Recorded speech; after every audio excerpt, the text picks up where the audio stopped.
Assalamualaikum warahmatullahi wabarakatuh. Alhamdulillah wassalatu wassalamu ala Rasulillah wa ala alihi wa ashabihi wa mawala. Amma ba'du. Al-mukarramun, para hadirin hadirat yang dimuliakan Allah. Minggu yang lalu kita jelaskan bagaimana Rasulullah menghadapi kondisi dan situasi yang mungkin kurang bersahabat, tapi ternyata beliau justru menyikapi dengan jiwa yang siap dengan segala sesuatu. Pagi hari ini kita akan menambah satu hadis yang diriwayatkan oleh Siti Aisyah, yaitu istri junjungan kita Rasulullah sallallahu alaihi wasallam. Bismillahirrahmanirrahim. Wa an Aisyah radhiyallahu anha qalat tuwfiya Rasulullah sallallahu alaihi wasallam wa ma fi baiti syai'un ya'kuluhu dzu kabidin illa syatru sya'irin fi raffin li fa'akaltu minhu hatta tala alayya fakiltuhu fafaniya. Muttafaqun alaihi. Wa qaluha syatru sa'irin ay syai'un min sya'irin. Kada fassarahu At-Tirmidzi. Dari Aisyah diridhai Allah Subhanahu wa taala, beliau berkata, sewaktu Rasulullah dipanggil oleh Allah kembali ke rahmatullah, artinya beliau wafat. Di rumah saya itu tidak ada apa-apa yang layak dikonsumsi, yang layak dimakan, kecuali sedikit gandum, syatru syairin, ketepaan di mana fi raffin li. Raffin niku kok sak mangke ngono. Napa niku bahasa Jawa niku? Rak. Rak dapur. Tidak ada itu kecuali sedikit sekali. Fa'akaltu minhu, tapi kan tidak ada, saya lapar, saya makan. Sampai ngunyahnya itu lama, karena mboten halus-halus, ben hancur. Karena apa? Kering. Bahkan satu hadis diceritakan roti yang keras, sehingga Siti Aisyah mama ini ku suwe mengunyahnya itu sampai lama. Hatta tala aliyya, lama sekali. Tapi roti ini mboten mambu. Ini kan wis gak enak, mambu. Keracunan lagi. Lagi apa? Untungnya di Saudi niku jarang, panganan mambu niku jarang. Karena apa? Hawanya kering, sehingga nyimpen beberapa hari nggih ndak ada niku. Panganan mambu niku boten wonten. Kene kan bolak-balik mambu. Terus ngono kadang-kadang kualitas berasnya elek. Wis raskin tambah elek. Lah niku kan seakan apa? Enggak duwe iku selalu diplokoto iki. Lah ngono lho kok mentolo. Raskin didol atau disalurkan tidak sesuai dengan dari atasnya. Sehingga mboten mustahil sak mangken niku banyak orang jadi masalah penyaluran raskin. Hatta tala aliyya, lama ngunyah. Fakiltuhu fafaniya. Tapi Siti Aisyah juga takut jangan-jangan nanti nggak ada persiapan lagi. Wis suwe ngunyahe masih disisakan. Mbok menawa ndak ada pangan. Yang ada di mulut saya itu habis. Kira-kira jenengan mangan suwe ngono lah, suwe-suwe lah. Wareg napa lesu? Ayo, mamae suwe ngoten niku lho. Wareg napa lesu? Ya ukurane dhewe-dhewe, ukurane dhewe-dhewe. Fakil tuh. Masya Allah. Karena apa? Pada saat itu Siti Aisyah sangat susah sewaktu Rasulullah lagi sakit. Dan niku layak. Bojo wedok sing wedok ditinggal sing lanang loro niku susah, Pak. Nek bojo temenan. Nek bojo sak mangke malah kadang-kadang sing lanang loro malah tambah seneng. Nggih wonten niku. Ya soalnya duwe pria idaman lain. Banyak. Siti Aisyah sampai mboten mikir apa yang harus dimakan. Karena ternyata Rasulullah SAW begitu mau mendekati wafat, beliau tidak kemasukan makanan sama sekali. Nah ini kondisi yang dihadapi Siti Aisyah pada saat. Kenapa terkait dengan Siti Aisyah? Karena Rasulullah sebelum menghembuskan nafas terakhir, beliau minta izin kepada semua istri saya dirawat Aisyah. Karena istrinya jelas. Karo nek sak mangke. Pemenono kawin siri, bojone gak jelas iku. Iki bojo nomor piro gak weruh. Bolak-balik kawin siri. Makanya siri niku nggih sekarang niki yang aneh-aneh kok meluncur siri niku lho ya napa niku. Ket biyen siri ket biyen nggih wonten niku dan tidak ada orang memasalahkan. Tapi sak mangke niku lho.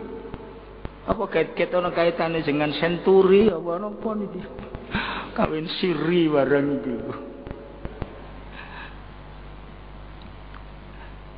Diizinkan oleh para istri beliau yang pada saat itu masih lengkap kecuali Khadijah. Diizinkan. Karena apa? Letak rumah Aisyah dekat Masjid Nabawi. Begitu wafat, dimakamkan di kamar Aisyah. Berani niku berarti wong wedok kendel niku. Sak mangke wonten lah umpama bojone mati dipendhem nang kamare wonten apa mboten? Wonten apa mboten, Pak? Oh iso girap-girap nggo. Bengi-bengi sing wedok enak-enak turu digerayangi ngoten kan ya. Sulit ta, Pak? Itu bahwa Aisyah itu berani menghadapi situasi yang seperti itu,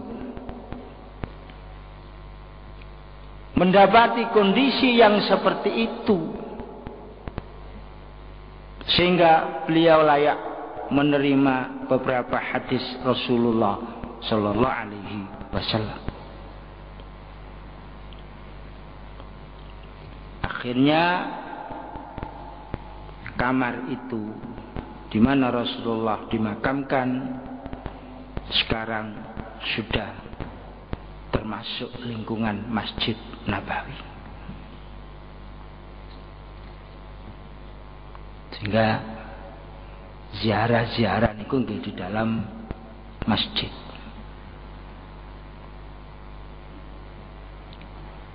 sejarah setelah itu Siti Aisyah ada sejarah beliau pindah di rumah samping. Sehingga rumiyin niku wonten Pak. Tahun-tahun dulu, tahun 60-an, tahun 70 niku di samping Masjid Nabi itu rumah Aisyah. Dan di situ rumiyin wonten bothekan. Bothekane Siti Aisyah. Niku kanggo royokan, tiyang kepengin ngambung setengah mati. Bothekane Aisyah nggih diambungi, lha niki bothekane bojo sampean kan. Sapa gelem ngambung wong ambune terasi tok. Nek Arab lak mboten wonten terasi apa? Terasi niku ya Indonesia tok niku. Sehingga haram bau-bau mboten enak wonten mriku ndak ada itu, ndak ada. Habbatus sauda, jinten ireng niku nggih enak. Toyo-toyo enak. Enggak ada bau-bau, istilahnya di dalam fikih raihah kariha, enggak ada. Bau yang nyengat dan tidak enak itu enggak ada. Masya Allah. Rumiyin ini. Zaman kula tahun 70-an 3 itu berebut nih. Bahkan rumiyin wonten selote omahe Siti Fatimah niku wonten niku selot niku masya Allah sing royokan ndelek barokah selote omahe Siti Fatimah. Karena apa? Dulu ndak ada kunci niku mboten wonten kunci gaenan. Napa maene gaenan Cina, gaenan mboten wonten, Pak. Bagaimana? Jadi selot niku. Bagaimana mereka kalau keluar itu sudah tahu ada aturannya, tetap nyelot tapi nanti ditarik dari mana? Wonten. Saiki enak sampean. Ayo tuku sing larang ya ana, tuku sing murah ya ana, keran. Langge ya. Keran dapur sing murah ya ana, sing larang nggih ana, sing setengah larang setengah murah nggih wonten, terserah duwike mawon. Tapi repotnya sak mangke niku rata-rata kan ya kualitas niku menurun jauh. Lumayan niku niki keran banyu niku lak sae-sae Pak. Sama iki kadang-kadang wingi tuku mono 1 minggu pun koklok niku. Insyaallah. Lah iki ya apa niku? Di Indonesia nggih ngoten niku. Jarene mboten ngoten niku mboten payu Ustaz. Lha ya apa? Sampai napa niku tutupe LPG barang niku lho sak mangke kan medeni. Hampir semua kebakaran dari LPG sing kuning sing ijo niku krana tutupe niku. Lah kok model ngoten. Nek wonten Arab niku nggih tutup niku langsung di apa? Dimur kuat, nggak mungkin terjadi. Lah nek kene lak tempel plek. Ya suatu ketika jebol niku. Tetapi modele ngono nek gak ngono gak payu-payu ah. Lah niki salah. Tidak ada pelayanan kepada masyarakat. Dereng PLN. Niki seminggu nek pundi sing dinaya niku ping 3 mati. Dan mati ini jam 6 maghrib sampai jam 10. Nggih saken didodol-dodolan niku internet, sing macam-macam niku sampai gak iso ngetik, gak iso apa nggih saken niku. Jarene wong-wong ya maklum memang dagelan iskan biasa dodolan koran tetakne kon ngopeni PLN. Lah iya kadang-kadang ya apa niku pertimbangannya niku lho ya napa. Sampai dia bilang saya siap mencium kakinya DPR. Tidak usah mencium, ditoto PLN dengan baik. Lah apa cium-mencium kalau niatnya enggak bagus. Masya Allah. Dulu niku ada itu. Nah, terus perkembangan Masjid Nabawi tahun pertama tahun 70 akhir itu sudah banyak dibongkar. Perkembangan terakhir yang sekarang niku dimulai tahun 90 total dibongkar. Sampai dulu makamnya Bapak Rasulullah Abdullah niku pinggir Masjid Nabawi, hanya 50 meter. Dibongkar niku. Jadi dulu kita masih tahu ini makamnya Abdullah. Sekarang yang mboten wonten ndak makam Abdullah.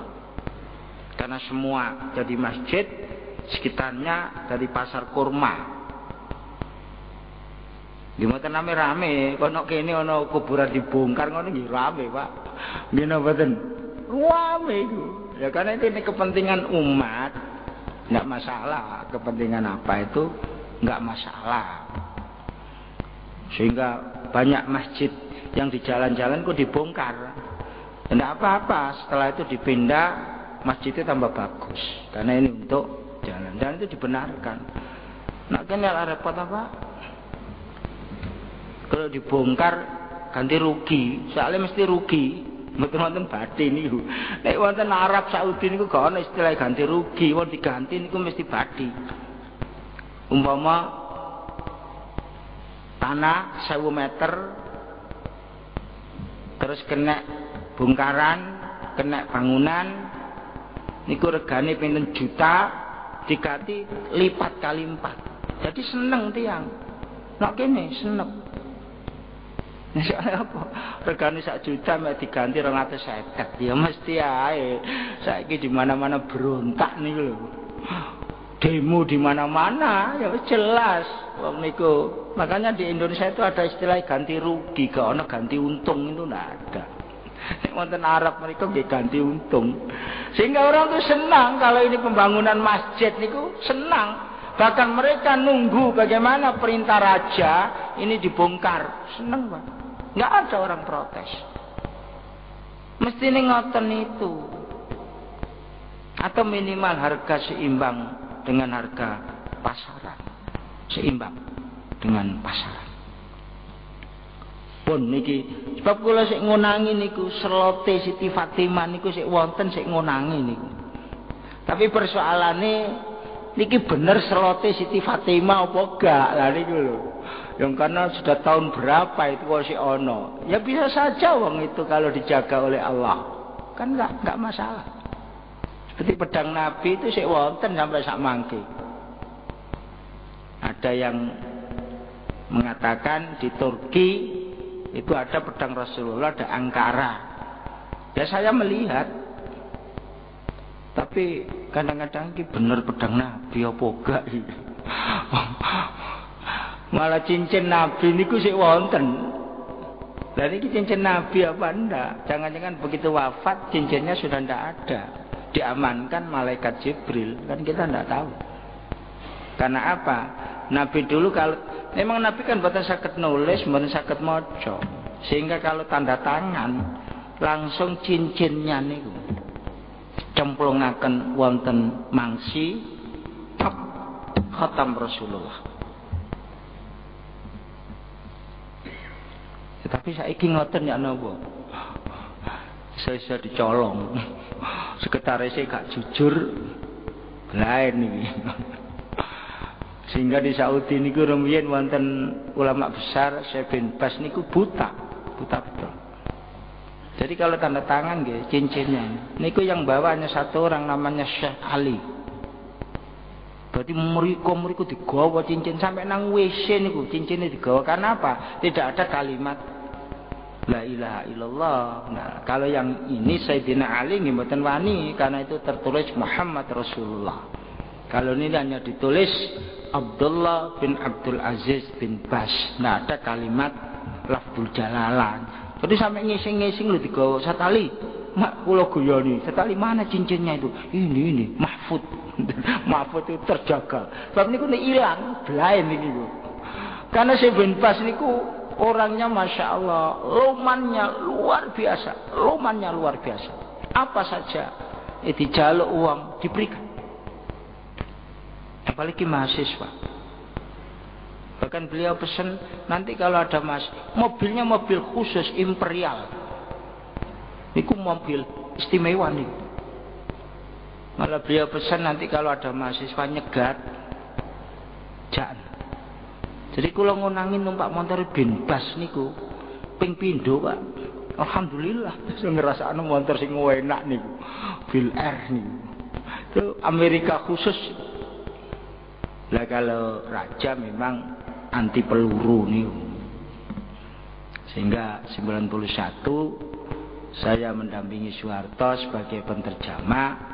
Tapi jangan bilang kroninya, Pak. Kan sebagai penterjemah. Ya tahu ngerasakno numpak motor anti peluru niku, Pak. Lumayan apa? Al-Mukarram.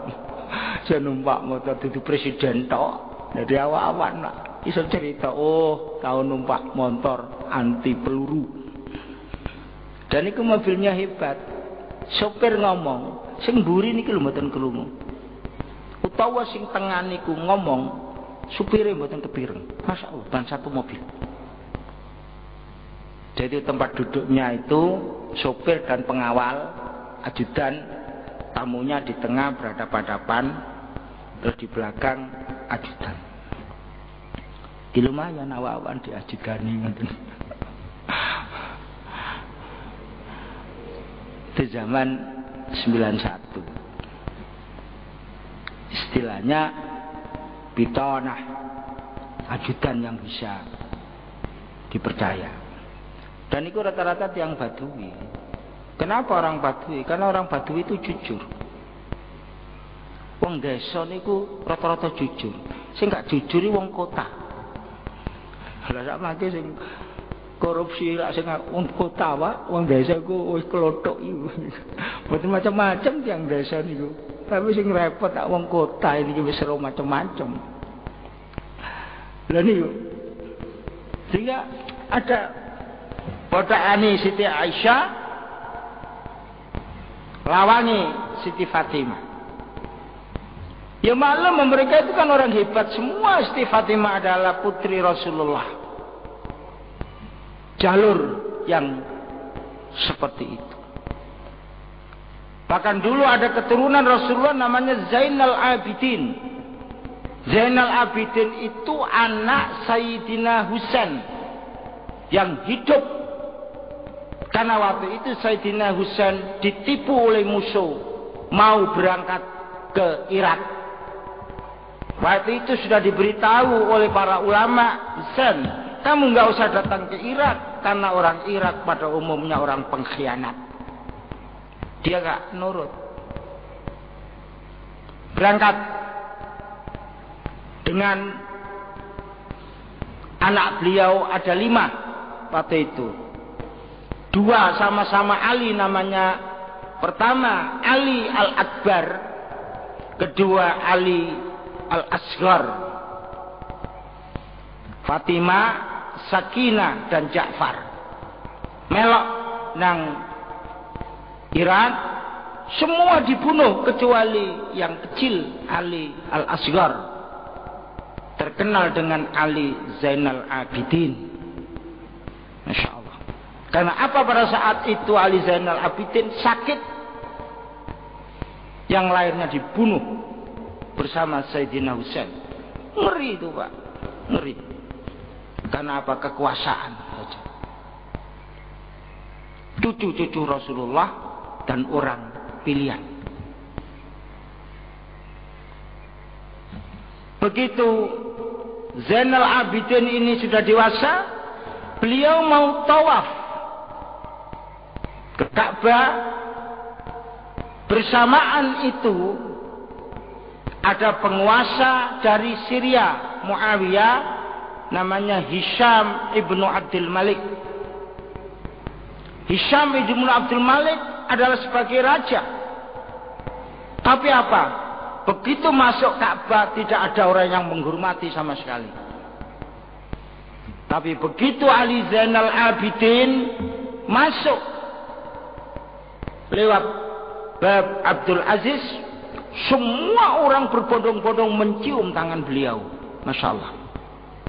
Jadi bukan kekuasaan, tetapi dari segi ilmu dan keturunan beliau sangat dihormati. Sehingga pengawal-pengawal raja tadi itu heran, ini siapa ini yang baru datang ini? Ternyata memang dia tidak tahu. Orang Mekah semuanya tahu bahwa ini adalah cucu Rasulullah yang selamat dari pembunuhan dan beliau adalah jadi ulama besar. Sehingga ada orang penyair namanya Farosdak. Beliau langsung menulis syair depan Hisham bin Abdul Malik menjawab, kamu tahu bahwa ini adalah cucu Nabi. Syairnya itu populer. Hadza ibnu khairi ibadillahi kullihimu, hadza taqiyun naqiyyu at-tahiru al-alam, hadza alladhi ta'riful batha wa atahu wal baitu ya'rifuhu wal hillu wal haram. Hadza ibnu Fatimata binta Rasulillah sallallahu alaihi wasallam binta nabiyyin akhirul anbiya qad khatam. 3 baris. Jenengan paham? Jenengan paham kula leren mawon wis. Medeni niku. Apa itu? Jadi menjawab raja tadi karena tidak tahu ini orang hebat tapi tidak dimunculkan di depan. Kalau itu nanti dimunculkan akan dibunuh mulai musuhnya. Dia tidak dimunculkan.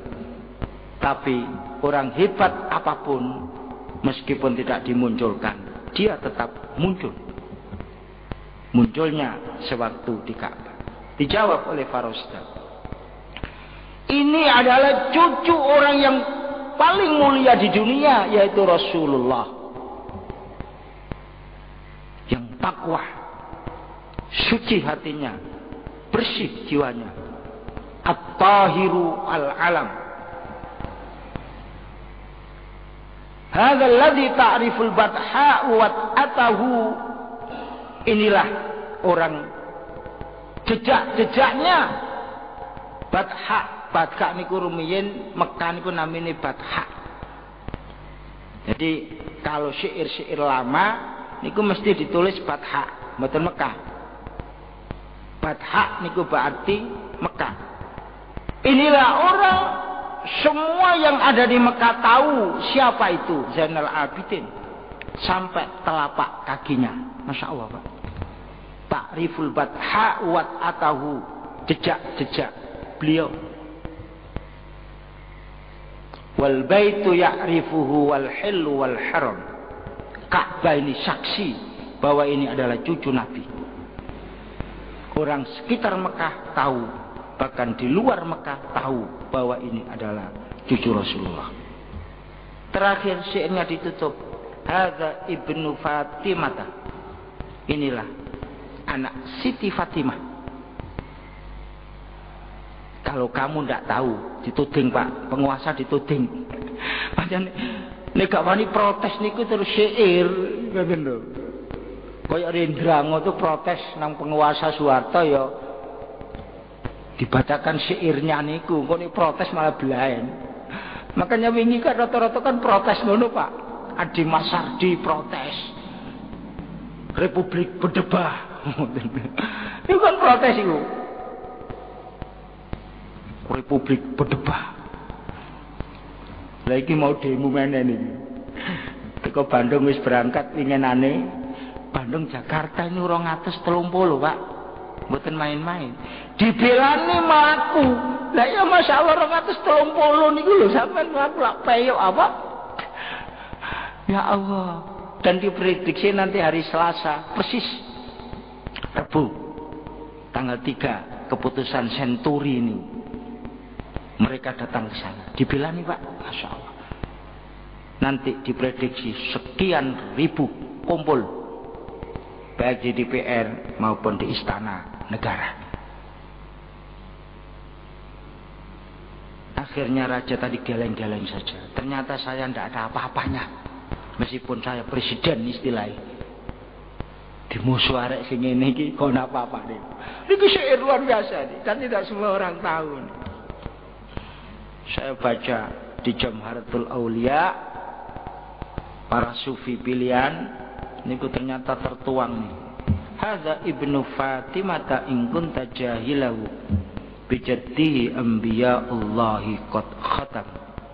Ini adalah anak Siti Fatimah. Kalau kamu tidak tahu, kakeknya adalah penutup Nabi akhir zaman. Jadi nganggo syair. Tulungane syair ya mandi nih, mandi. Doni. Sampai jam pinten nih. Sampai setengah 6 ae. Lah fakir tuhu Siti Aisyah langsung nimbang niku sisa-sisa itu. Jadi sebenarnya ukuran untuk menimbang sesuatu paling enak di kilo dengan kali timbangan. Dan ini sudah ada semenjak zaman Rasulullah.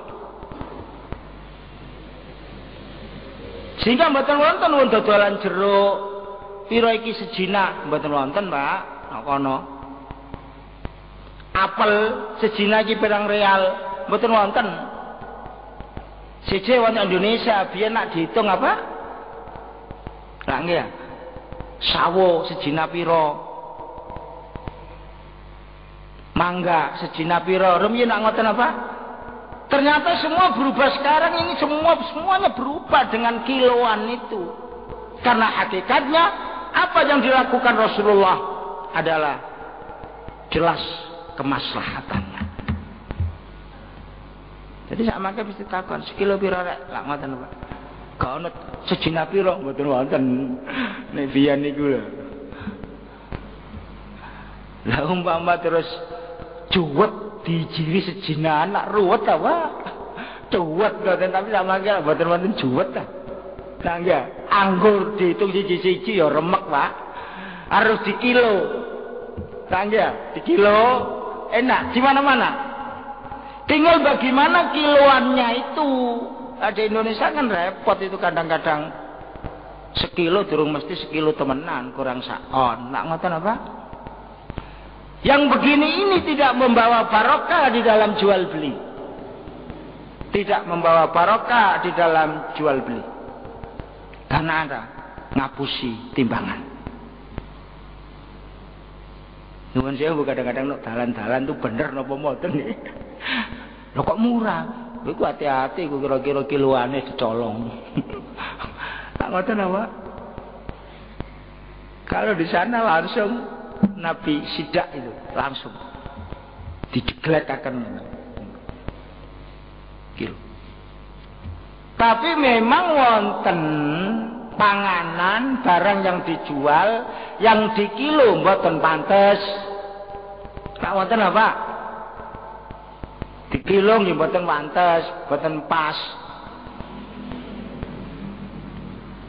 Kayak sampean dodolan degan ngoten, mosok di kilo. Lah mboten lah, degane di kilo ya apa ya lha nek engko sepete sak pirang-pirang. Ya mesti dihitung siji-siji niki setunggal pinten 4.000 ngoten. 5.000 rada gedhe. Nek kenal apik dikeki ya barokah. Pun sampean beto mawon seneng kula barokah. Lah wis iku kadhe kilo-kiloan Pak. Ya mati nek usul barokah niku lak ngoten niku. Wonten usul barokah. Lah tekan di kilo lak medeni ya. Ngiloe ya napa niku. Ya kiloan ning gede niku. Tapi memang ada yang. Tapi di Saudi Arabia, negara-negara Arab, kiloan itu sudah berjalan sejak dulu. Dan ternyata itu dilegitimasi oleh Rasulullah sallallahu alaihi wasallam sehingga menjadi ukuran yang layak. Sehingga Izzuddin Ibnu Abdissalam beliau mengatakan bahwa kiloan terhadap barang yang dijual termasuk komoditi yang layak harus dikilo. Izzuddin Ibnu Abdissalam. Niku barang dodolan. Tapi nek kasih hadiah mboten perlu dikilo. Nah niki malah ngomongi Syekh Izzuddin ini. Nek ngekek hadiah aja atik dikilo-kilo wong hadiah. Luwe-luwe titik lah barokah, Pak. Tapi nek didol nggih kedah di kilo, nek mboten di kilo kok keblanyur ora repot apa? Kan itu kemantapan seseorang. Makanya Nabi selalu wanti-wanti baik Al-Qur'an maupun hadis, hati-hati kalau kamu ngilu, jangan dikurangi sukatan, jangan dikurangi timbangan. Bahkan kalau membayar zakat fitrah itu tetap pakai gantang niku. Gantangan niku. Satu gantang persis zakat fitrah. Negara-negara Arab mboten wonten niku terus beras di kilo mboten wonten. Nek di Indonesia kan supaya praktis mawon. Sebab antara kiloan dengan takaran gantangan itu berbeda. Kalau di kilo mungkin berasnya enteng, garing, iso akeh. Tapi ternyata berasnya umpama basah, nggih, baru kena udan. Di kilo abot, Pak. Jadi metune berbeda. Tapi kalau digantang, podo, tidak berbeda sedikit pun. Kalau gantangan itu. Pramila wonten Saudi barang ngoten niku gantangan niku metu nik Ramadan. Sebab apa? Mereka fitrah sudah tahu sekian nih. Jadi mboten wonten kiloan itu. Nah di Indonesia mana yang maslahat? Sehingga di beberapa masjid saya syaratkan mestinya 2,5 kilo sampai luwi 2,75. Engko diwedekno kurang. Tak penela apa? Wong zakat setahun pisan. Jadi memang wonten sing ngoten niku. Sampai diganti duit nggih mboten purun karena ada yang mengatakan tidak bisa diganti duit. Ya harus itu. Tetapi sekarang gampangannya apa? Mana yang lebih mudah, maslahat, engko tukono beras oleh pirang ton ngono berase iso kena bubuk kabeh kan repot ta. Kayak duit. Tapi duit napa bubuken iki? Ora mboten kok ana duit bubuken niku. Wong durung bubuken wis entek duwike. Tapi nek beras lah iso. Lah niki lho Bapak, masyaallah. Islam niku seperti itu. Bagaimana mengakomodir niku kepentingan yang seperti itu. Sehingga nek ulama-ulama biyen, ulama dulu niku pancene bijaksana. Rumiyin niku wonten niku. Kiai Baidawi saking Sarang. Terus wonten Kiai Mas Duki nggih padha sarange. Terus wonten tiyang takon, "Pak Kiai, jagung niku disakati napa mboten?" Lho Kiai Baidawi langsung kena zakat. Karena dianggap daerah tertentu makanan pokok. Terus wonten kiai Mas Duki. Mboten Kiai Mas Duki niku mboten. Ya Mas Duki ana kono ngamuk. Gak ono jagung kena zakat iki aku li duwe kitab 15. Tak waca ku lho. Gak ono. Mari ngono sing ustaz sing kiai mau lapor nang Kiai Baidawi. Terus mboten wonten iki. Oh, wong kiai ini macae sing gedhe-gedhe. Sing jagung iku njlimet nek pojok iki lho. Kados ngeten nek mboten dibaca, mboten diwaos sedaya nggih mboten semerap, Pak. Sing jagung kena zakat iku nek pojok nylimpit ngono. Wis laporan nang kiai sing ngomong mau, maca sing teteh. Maca kitab sing lengkap. Bareng ngono 5 dina lapor. Ngapunten Kiai, ternyata nggih nyelempit wonten isor.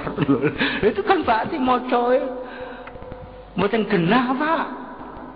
Pramila tiyang maca niku harus jelimet satu persatu. Dan bukan hanya satu kitab, beberapa kitab. Mosok 15 kitab gak weruh. Paling-paling diwaca sing gede-gede niku. Jenenge kiyaine Kiai Baidawi. Lah wong awakmu maca sing gede-gede sing nyelempit gak didelok. Padahal sing nyelempit tu akeh sing masalah sing berguna. Baru njaluk sepuro. Sing ngaten iki. Tapi niki lumayan ngakoni kesalahan. Sing repot wis gak weruh kemelinti. Lah niki sing repot. Niku madarat niku, Pak. Madarat. Memang kalau kita terhadap ilmu, kita bilang kita nggak tahu, ya bilang nggak tahu, karena nanti menimbulkan berbagai persoalan. Lho tiyang biyen niku ngoten niku lho, Pak. Saking hati-hatine dan saking menghormatinya dan saking tata kramane, etikat sopan santun. Iku masyaallah. Sama iki kadang-kadang wong kiai iso ditukui. Sama iki kan tandai pokoke nggo sorban nggo egal. Mbok isine. Pemene istighosae waya apa ngono wis kiai. Lah sorbane gedhe ngoten nggih kiai. Lah karena kalau rumiyin mboten Pak, ditelok-telok makom niku ditelok-telok. Pun 5:30 nih. Ini satu hadis. Di sini menunjukkan bagaimana seorang istri terhadap suami. Sehingga pada saat itu para sahabat akan memutuskan siapa pengganti Rasulullah. Siti Aisyah tidak datang karena beliau kesusahan. Sayyidina Ali juga tidak datang karena beliau diserai untuk menyiapkan pemakaman Rasulullah. Siti Fatimah tidak datang untuk membaiat Abu Bakar, sehingga orang mengatakan Sayyidina Ali belok dari Abu Bakar. Tidak, karena persoalannya dihadapi ini lebih penting, bukan masalah khalifah yang itu sudah ada orang. Siti Fatimah tidak akan mungkin, wong beliau adalah satu-satunya anak yang masih hidup pada saat itu adalah Siti Fatimah. Yang lain wafat sebelum Rasulullah wafat. Putra Nabi Qasim 2 tahun wafat. Ibrahim wafat 2 tahun. Ruqayyah wafat beberapa tahun. Ummi Kulsum wafat. Dan kedua-duanya dikawin oleh Sayyidina Utsman. Zainab wafat sebelum Rasulullah wafat. Yang hidup sampai terakhir setelah wafatnya Rasulullah adalah Siti Fatimah. Jadi tidak ada istilahnya Siti Fatimah boikot dalam kekhalifahan Abu Bakar, karena beliau mengurusi rumah segera selesai, karena meninggal cepat dikuburkan. Bahkan Khalifah Abu Bakar begitu diputuskan sebagai khalifah, beliau memutuskan termasuk keputusan pertama di dalam kekhalifahan Abu Bakar adalah di mana Rasulullah dimakamkan. Itu keputusan pemerintah. Mboten gampang niku. Ya tapi jangan dianggap disikapi enteng-enteng. Wong gak weruh kadang-kadang nak make nyelomot kabeh. Wah, ben ngomong gak karu-karuan iki. Pun niki. Mudah-mudahan setiap ada hadis baru kita bertambah ilmu, bertambah wawasan, sehingga bisa menunjang ibadah kita lebih baik. Amin ya rabbal alamin. Al-Fatihah. Alhamdulillah. Bismillahirrahmanirrahim. Iyyaka na'budu wa iyyaka nasta'in. Ihdinas siratal mustaqim. Siratal ladzina an'amta 'alaihim ghairil maghdubi 'alaihim waladdallin. Allahumma shalli wa sallim wa barik ala sayyidina Muhammad wa sallim wa radiyallahu ta'ala an kulli sahabati Rasulillah ajma'in walhamdulillahi rabbil alamin. Allahumma aftah alaina hikmatak wansur alaina min khazain rahmatik. Allahumma sallimna min afatid dunya wa adabil akhirah wa fitnatima baliyatihima innaka ala kulli syai'in qadir. Allahumma nawwir qulubana kama nawwartal arda bi nuri syamsika wa qamarika abadan abada. Allahumma a'inna ala dzikrika wa syukrika husna ibadatik. Rabbana atina min ladunka rahmatan wa hayyi lana min amrina rasyada. Rabbana atina fid dunya hasanah wa fil akhirati hasanatan wa qina adzabannar. Subhana rabbika rabbil izzati amma yasifun wa salamun alal mursalin walhamdulillahi rabbil alamin. Assalamualaikum warahmatullahi wabarakatuh.